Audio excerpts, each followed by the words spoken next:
how many coal mines are there in the country, what is their authorized capacity of production, what is the actual production that they are making today, how many of the coal mines are making profit, how many of them are making losses. There is absolutely no information.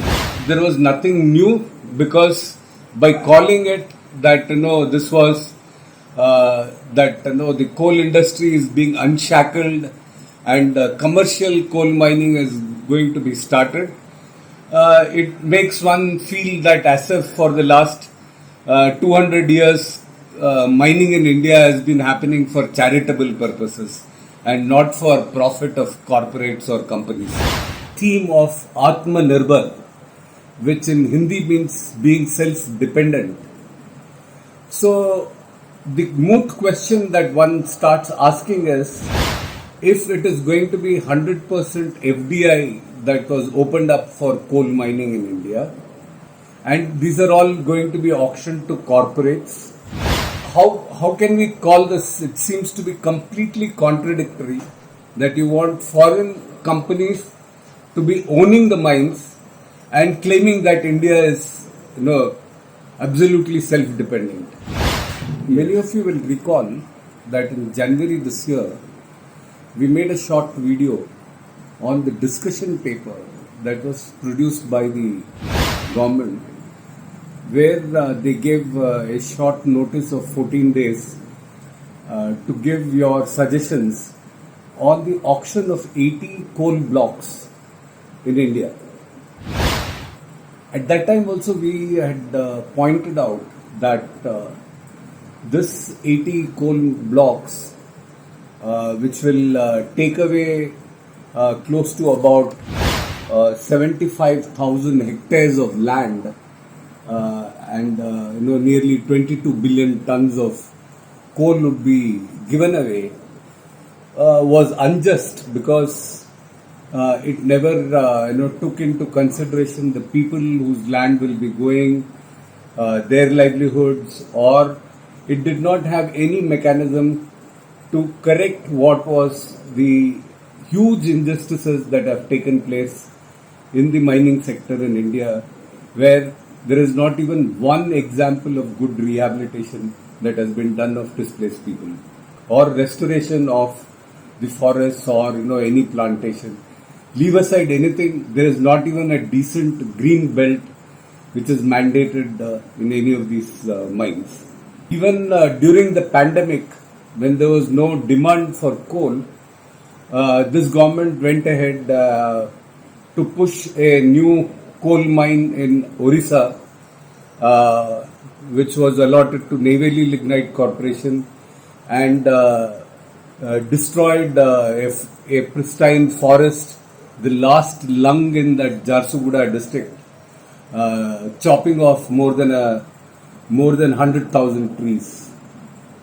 What happened day before yesterday as the launch of the commercial coal mining, which was done with a big fanfare by the Government of India, which was launched by the Prime Minister himself. Theme of Atmanirbhar, which in Hindi means being self-dependent. So the moot question that one starts asking is, if it is going to be 100% FDI that was opened up for coal mining in India, and these are all going to be auctioned to corporates, then where is self-dependence, and how can we call this? It seems to be completely contradictory that you want foreign companies to be owning the mines and claiming that India is absolutely self-dependent. The second kind of issue that came up, and which was evident in the launch program itself, was that while there is questions that are asked, or suggestions that are asked from the public, the Government of India and the Coal Ministry never responds to any of this. and completely ignores whatever is the concern of the people. And from January onwards, more recently, there have been sarpanchs from villages. There have been even chief ministers from state governments where coal mining is to take place, who have written about concerns of environment and the Adivasis, but the government doesn't care to respond to these questions. One noticed that being a launch which was partnered with the Federation of Indian Chambers of Commerce and Industry, they were only the leaders of business who seem to be the only stakeholders that this government recognizes were a part of this meeting. And it was absolutely ridiculous to hear some of the industry leaders talking about self-certification, allowing everything to go on self-certification. There were people who wanted even more speculative ways of price discovery in coal. So this will all be helpful to the corporates, whether it is of any significance in terms of Indian economy, in terms of local communities. It is going to be a very, very big disaster. According to me, there was nothing new, because by calling it that this was the coal industry is being unshackled and commercial coal mining is going to be started, it makes one feel that as if for the last 200 years mining in India has been happening for charitable purposes and not for profit of corporates or companies. We know the history of mining, coal mining particularly in India, the situation that was brought in by the 70s, which required nationalization of coal industry to bring that into some order. And now after the liberalization era, we are finding once again there has been lot of chaos that has been created in the coal mining sector. And today, the auction is, to my mind, simply a reverse of Ghazni Muhammad's invasions into India. As children, we are taught about how for 17 times Ghazni Muhammad tried to invade India, and he took away the wealth of Somnath temple, several temples in India, but every time he was thrashed and sent away, and he couldn't colonize India. Later on, we got colonized by the stealth of the British and the British corporations. But what takes the cake is that the so-called Atmanirbhar auction of coal mines in India was the 11th time that the government of India, since the new law in 2015, was trying to invite corporates to colonize our coal. And the last 10 times did not yield good results.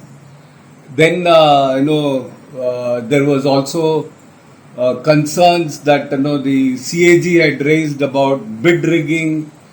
We also got very low prices that, some of the chief ministers pointed out. Chhattisgarh itself claimed that close to 6 lakh crore rupees was lost in the earlier bids. But the 11th time we are hoping that we will be colonized, and in order to enable that, the bidding rules have been changed. Just two people could be in a bid, and there could be what I call as open match fixing. Once you succeed in your bid, you can also mortgage the coal to start your work, and also you don't need any pre-qualifications to start a coal mining company. But when very simple questions were asked, right from January as to whether the government doesn't think it is important to inform the people, and especially the Gram Sabhas in the fifth schedule area, that their land is going to be given away in auction to big industrialists. There has been dead silence. When questions are asked why local communities like the farmer producer companies cannot own these coal mines, there is dead silence from the government. All relevant questions are not answered by either the ministry or any of the official, and the most crucial thing is that RTIs for last several years have failed to bring out how many coal mines are there in the country, what is their authorized capacity of production, what is the actual production that they are making today, how many of the coal mines are making profit, how many of them are making losses. There is absolutely no information. The way the Coal India's balance sheets are produced and the profits are shown are completely opaque. A recent answer in the parliament tells us that nearly 12,800 crores was lost from nearly 200 odd coal mines. So when the Government of India says that over the next 4 to 5 years that this auction of 41 coal blocks will give in an investment, not money, it will only be an investment made by these companies in coal mining. The question is, if we stop this 12,000 crores of losses which are increasing every year, in the next 4 to 5 years we should be saving that 50 to 60,000 crores. So where is the economic logic for keeping silent on those issues and trying to sell more and more of these coal blocks when the existing coal blocks can already produce what we demand, what our demand is? Finally, one of the things that we have been finding is that the moment the whole infrastructure has become an asset class, we are finding that infrastructure is also being treated like a commodity, and this can only lead to a lot of destruction of nature and people's rights, because we don't need several kind of competitive parallel transmission lines. We are already kind of reaching that condition with highways. There are express highways, parallel highways, or the same highway is now being rechristened. Same thing is going to happen with transmission lines. So the government must think very seriously about how it deals with infrastructure. The other point is that this pandemic has clearly brought out to us that neither this form of development nor this form of industrial growth is going to give us the kind of jobs or the economy that we require, because while the farmers can suffer 2 droughts and commit a few suicide and come up, just 1/4 of failure of this kind of an economy has brought us all to our knees. This government and many of the governments in the states also seem to think that the same mistakes that both the Western countries have done and our country has been doing, if we do this to a much larger level, we will somehow become developed. And we have seen that there is the failure of ILFS, the failure of S-Bank. Everything has taught us that however big they are, they can fail and they will bring lot more pain to the poor, because ultimately these losses are paid by poor in terms of whether it is the higher charges they pay on their bank ATM withdrawals, or the kind of fuel prices that we are paying when fuel prices across the world is reducing to near zero, or no, even in those times we are having highest petrol price. And especially this time when they have raised prices of diesel, it is going to affect the poor even worse. So why should a government do this? And to us, notoriously this Prime Minister called the earlier Prime Minister, bathing with a raincoat. But seriously, this is like, a Prime Minister walking in the downpour of Mumbai without getting wet, because openly billions of dollars, in fact, this 22 billion tons of coal means $1 trillion of money worth is going to be given away to the corporates openly, and this is, I would say, transparently opaque. We don't know what the dealing has been, because none of the people's questions have been answered by this government. Hopefully, because many of these blocks have been, as I said, tried to be colonized in earlier kind of models.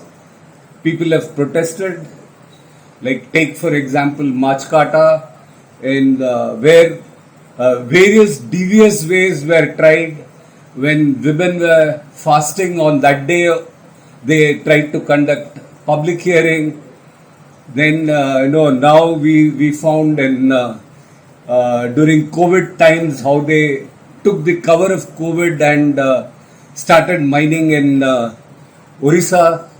So we are going to find more and more protests on the ground, and I fear that economically it is going to be a loss, and culturally, environmentally and socially it's going to be a disaster, trying to auction off India's resources in this manner. Hope better sense will prevail.